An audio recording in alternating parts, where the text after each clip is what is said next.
we have some information that some of the victims may have been involved in, some type of narcotics trafficking. The other case on 140th may be a family issue.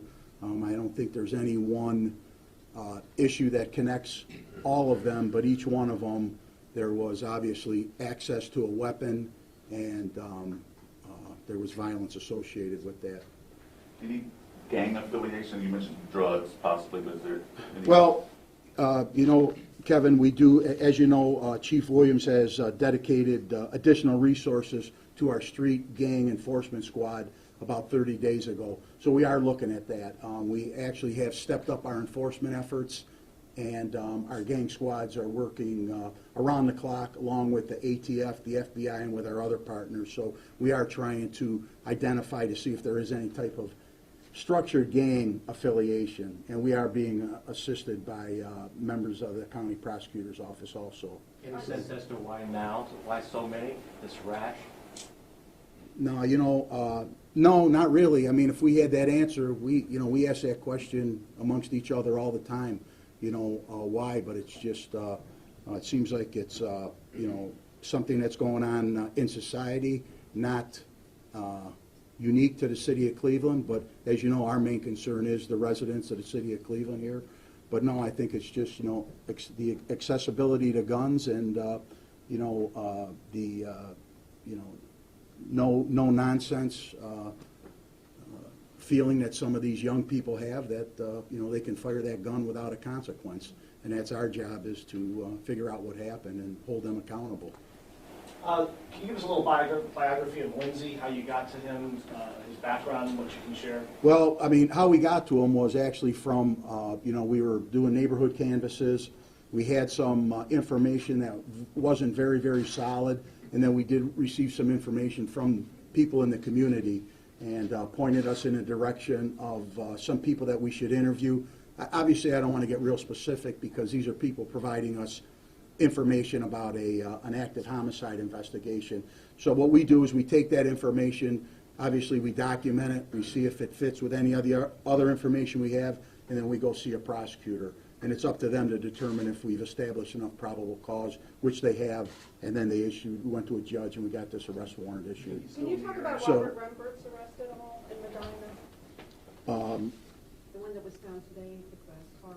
Yeah, that arrest, Robert Rembert, he was arrested for another crime within the city of Cleveland, and obviously with his relationship and his possible connection to one of our victims on 140th, he is somebody that we are going to definitely speak with regarding these cases. Yep. Can I ask Mayor Jackson a question? Sure. I just wanted to know what additional resources, the police department has said that all their resources are going toward this, but what additional resources do you think they need? I know there's a proposal to open up the rainy day fund. What do you think? I think that's political, for one, but they get everything they need to be effective. As the chief just mentioned, that 30 days ago, yes, put on another gang unit. So we redeploy what we have and redirect resources in order to address whatever is before us. So they make requests and we fulfill the request. Is it enough, though, given the violence of the It's never enough. It's never enough. I can say to you that I would love to have more resources if I had not lost tens of millions of dollars in state funding, which would have given me the ability to have a capacity to add on more police officers, to do other things I like to do. But based on the situation we have and the resources we have, then we deploy accordingly. And that which we have, we make great use of it, and it's very effective. As we just mentioned, some of these homicides that occurred this weekend, particularly with the children, have been solved very quickly. And we're on the verge of solving a few more. That would not help. I mean, that would not happen without the support of the people, without them working with us. So just having resources is nice to have, but it's not going to solve the problem. This is a much deeper thing. And the community has demonstrated in this particular situation that they're fed up and that let me put it this way. The people who engage in the street life and commit crimes do not have the right to take innocence. And that's what we have said, and that is what the community has said. I can't pay for that. I can go into the rainy day fund and empty it. I could not purchase that. State could give me tens of millions of dollars they took and give it back. I could not pay for that. So what we have said and what the community has said, that you do not have a right to take innocence. And as a result of that, we have resolved these crimes. All right? So you mentioned politics just a bit ago.